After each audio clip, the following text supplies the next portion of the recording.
복음의 신조 제2장 의는 나의 것입니다. 두 번째 복음의 신조는 이것입니다. 의는 나의 것입니다. 의는 하나님의 성품입니다. 그분의 의는 완벽하시며 그분의 일에는 어떤 불의나 잘못이 있을 수 없습니다. 그리스도인인 우리는 이것을 전적으로 신뢰해야 합니다. 성경에서 어떤 말씀을 보더라도 삶에서 어떤 사건을 접하더라도 마찬가지입니다. 하나님께서 대체 왜 이러셨을까 하며 인간적인 생각으로 하나님의 의로우심을 의심하기 시작하면 결국 신앙생활의 한계에 봉착하게 됩니다. 예를 들어 사울과 다윗의 이야기도 혼적으로 접근하면 그러한 의문을 가지기 쉽습니다. 사울은 한 번의 실수로 버림을 받았는데 다윗은 더 심한 잘못을 여러 번 저질렀음에도 택함을 받았으니 말입니다. 마치 하나님은 본인 뜻대로 마음 가는 대로 결정하고 행하시는 분인 것 같습니다. 그러나 하나님께서 하시는 일은 항상 옳습니다. 우리는 많은 경우 자연적인 영역에 나타나는 결과와 행동을 보고 판단하지만 하나님께서는 중심을 보십니다. 그분은 눈에 보이는 행동 이면의 동기와 의도를 감찰하시는 분입니다. 눈에는 같은 결과이지만 하나님께서는 그것이 실수인지 아니면 그릇된 야망이나 하나님을 경히 여기는 태도에서 비롯된 것인지 정확히 아십니다. 하나님은 선하시며 의로우신 분입니다. 이 바탕을 견고히 하고 결코 흔들리지 마십시오. 사실 인간의 시각으로 하나님께서 하시는 일의 정당성을 판별하려는 것 자체가 잘못된 접근입니다. 세상의 초등학면에 길들여진 이론과 생각으로는 결코 하나님의 뜻을 판단할 수도 이해할 수도 없기 때문입니다. 하나님의 의는 완벽하고 흠이 없으며 그것을 가진 자는 결코 잘못된 생각이나 행동을 할 수 없습니다. 그리고 감사하게도 하나님께서 거듭난 우리에게 그 의를 주셨습니다. 이제 우리는 하나님의 뜻을 온전히 이해할 수 있을 뿐 아니라 의롭게 행할 수 있는 능력을 가졌습니다. 이번 장에서는 하나님의 본성이자 그분께서 우리에게 주신 그 의에 대해 자세히 살펴보겠습니다. 의의 정의. 우리는 의롭다 할 때 흔히 행동이 바른 것, 행실이 옳은 것을 떠올립니다. 그러나 성경에서 말하는 의는 이와는 다릅니다. 의는 행위가 아니라 본성입니다. 우선 의에 대한 정의를 먼저 살펴보면 첫째, 하나님의 임재 앞에 어떠한 정죄감, 열등감, 두려움 없이 설 수 있는 권리 또는 능력. 둘째, 바르게 행동할 수 있는 능력, 하나님의 뜻을 선택할 수 있는 능력. 셋째, 무죄의 선언입니다. 우리가 의롭다 인정을 받는 것은 의로운 행동을 하기 때문이 아닙니다. 의는 거듭날 때 우리에게 주어지는 하나님의 본성입니다. 사람이 의롭게 되는 것은 율법의 행위로 말미암음이 아니요 오직 예수 그리스도를 믿음으로 말미암는 줄 알므로. 많은 그리스도인들이 지금까지 이런 성경 구절을 무수히 접하면서도 스스로 의인이라 인정하기에는 차마 해결되지 않는 마음의 충돌을 경험해 왔습니다. 나는 그리스도 안에서 의인이다 라고 담대하게 말하기에는 오늘도 반복했던 잘못과 행동, 나쁜 생각들이 내가 의인이 되기에 얼마나 부족한 사람인지를 계속해서 확인시켜 주기 때문입니다. 그러나 우리의 행동이 잘못되었다고 해서 우리가 가진 본성 자체가 바뀌는 것은 아닙니다. 우리는 하나님의 생명과 본성을 가진 자요, 의인입니다. 의는 우리가 가진 조의 생명과 마찬가지로 본성적으로 주어지는 것입니다. 다만 그 본성을 풀어내고 얼마나 의인답게 사느냐 하는 것은 우리에게 달려 있습니다. 우리가 가진 의는 하나님의 임재 앞에 아무런 정죄감이나 열등감이나 두려움 없이 담대하게 설 수 있는 권리이자 능력입니다. 그러므로 우리는 우리의 행위와 상관없이 언제나 담대하게 그분의 보좌 앞으로 나아갈 수 있습니다. 또한 의의 본성을 가진 우리는 죄의 본성을 가진 사람들과는 달리 하나님의 뜻을 따라 바르게 행동할 수 있는 능력을 지니고 있습니다. 행위와 상관없이 하나님 앞에서 담대할 수 있는 자격을 얻었을 뿐 아니라 실제로 의로운 행위를 할 수 있는 능력까지 부여받은 것입니다. 또한 의는 무죄 선언이라고 했습니다. 용의자가 법정에서 무죄 판결을 받았다면 그는 죄와 전혀 상관없는 사람이라고 공식적으로 선언된 것입니다. 이제 그는 판사든 경찰이든 피해자든 그 누구 앞에서나 담대하고 당당하게 설 수 있습니다. 우리가 의를 가졌고 의인이 되었다는 것도 마찬가지입니다. 이는 많은 사람들이 생각하듯이 본래 죄인이었지만 예수님께서 값을 치르셨으므로 용서받고 의인으로 인정받았다는 의미가 아닙니다. 만약 그렇다면 그것은 무죄가 아니라 유죄이되 대신 누군가 값을 치른 것입니다. 그러나 우리가 가진 의는 무죄선언, 즉 처음부터 죄를 지은 적이 없는 상태라는 것입니다. 이것이 하나님께서 우리 거듭난 자녀들을 보시는 시각입니다. 그분은 우리의 과거나 잘못에 대해서는 전혀 관심이 없으시며 우리를 애초부터 죄가 없었던 의로운 존재로 인식하십니다. 이에 대해서는 다음 장 죄의 제거는 나의 것입니다. 에서 더 자세히 다룰 것입니다. 그러므로 우리는 참으로 하나님과 마귀와 사람들 앞에서 아무런 정죄감이나 열등감이나 두려움이 없는 담대한 상태를 유지할 수 있습니다. 의의 특성.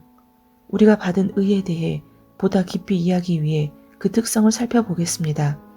첫 번째, 의는 예수님을 영접한 인간의 영에 주어진 하나님의 본성입니다. 다시 말씀드리자면 의는 행위가 아니라 본성입니다.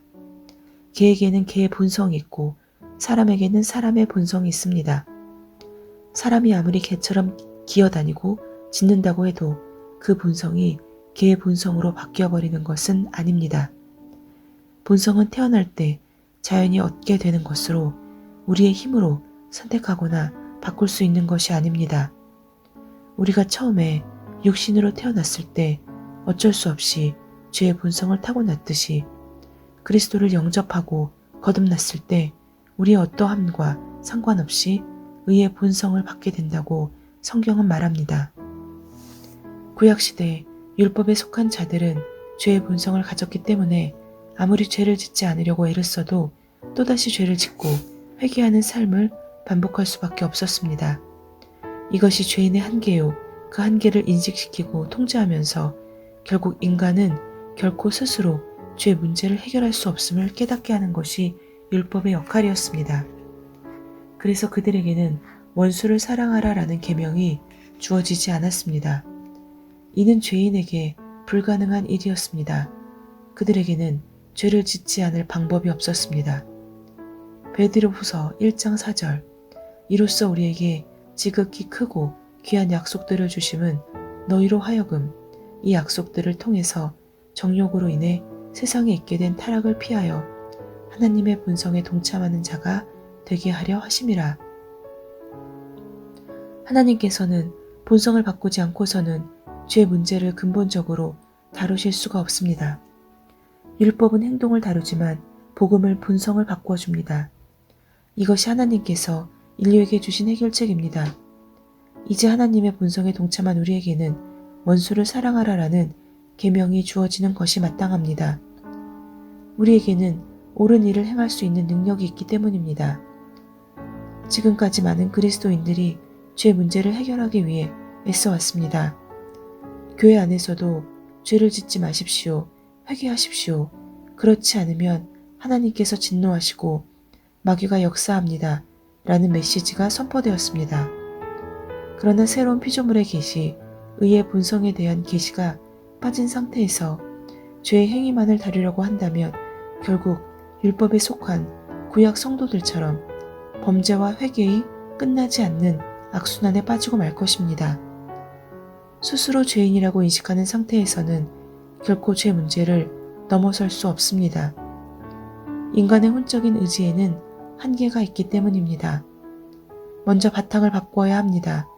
거듭난 그리스도인이라면 당신에게 의의 본성이 있다는 것을 인식하십시오.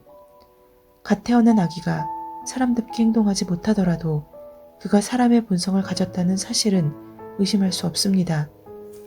다만 훈련과 성장은 필요합니다. 아기가 처음부터 성큼성큼 두 발로 걸어 다니지는 못할 것입니다. 처음에는 팔다리로 기다가 어느 날 서게 되고 걸음마를 시작하다가 때로는 넘어지기도 합니다.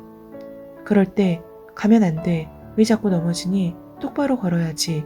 라고 다그치는 것이 아니라 너는 설 수 있는 능력이 있어. 너는 원래 두 발로 똑바로 걷고 뛰도록 만들어졌어. 다시 걸어보자. 라고 격려하는 것이 보다 지혜로운 방법일 것입니다. 이것이 우리의 접근 방식입니다. 잘못된 행동을 억제하는 것이 아니라 또는 할 수 없는 것을 억지로 하라고 하는 게 아니라 우리 안에 이미 주어진 선한 본성을 계속 인식하게끔 하는 것입니다. 인식하고 생각이 변하면 마침내 능력이 흘러나오고 행동도 변하게 됩니다.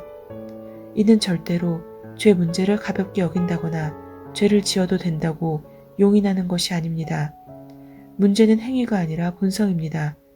단지 행위를 용서하는 정도가 아니라 우리의 본성 자체를 바꾸는 것이 하나님께서 제시하신 근본적인 해결책이었듯 우리 또한 죄의 행동을 바꿔보려고 매달릴 것이 아니라 우리 안에 새 본성에 집중하고 그것을 강화하는 것이 죄를 다루는 확실한 해결책이 될 것입니다. 진리를 알지니 진리가 너희를 자유롭게 하리라. 우리가 믿는 복음은 자유를 주는 복음입니다. 의의 복음은 우리를 정죄감과 죄의 속박으로부터 자유롭게 합니다. 그러나 안타깝게도 많은 그리스도인들이 여전히 정죄의식에 시달리고 있습니다. 사실 죄 자체보다 죄의식이 더 심각한 문제입니다. 순간의 잘못보다도 그에 대한 죄책감과 정죄감이 더 오래 지속적으로 당사자를 옥죄기 때문입니다.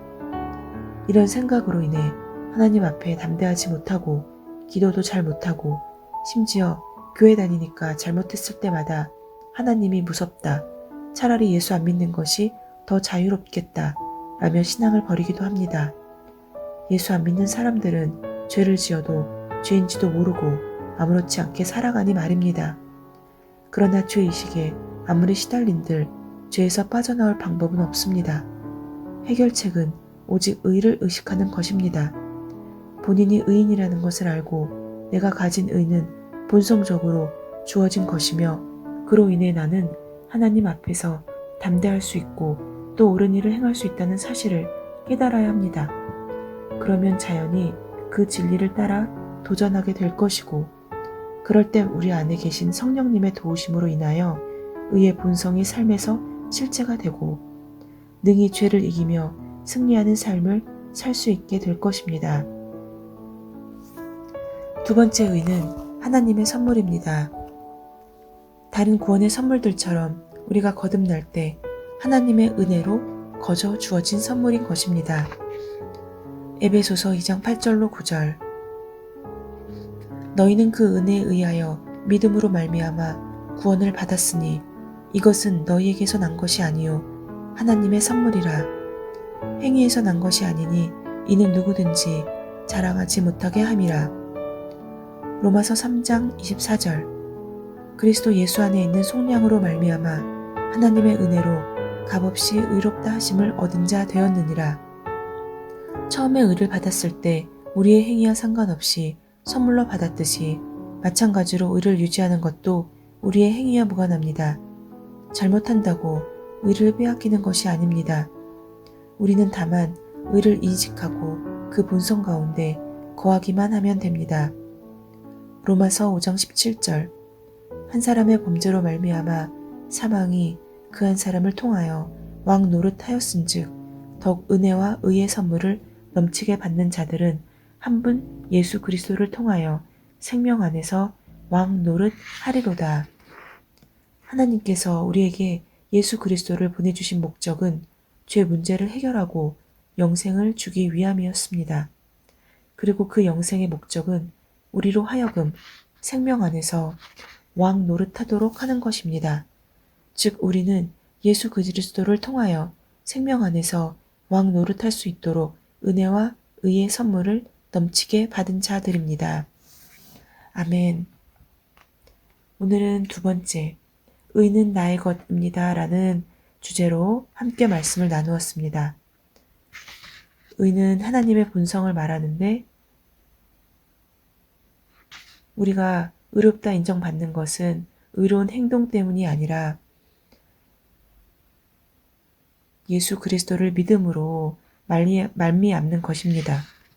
의의 특성은 예수님을 영접한 인간의 영에 주어진 하나님의 본성이고, 그리고 하나님께서 주신 은혜라는 것, 이 두 가지를 오늘 나누었습니다.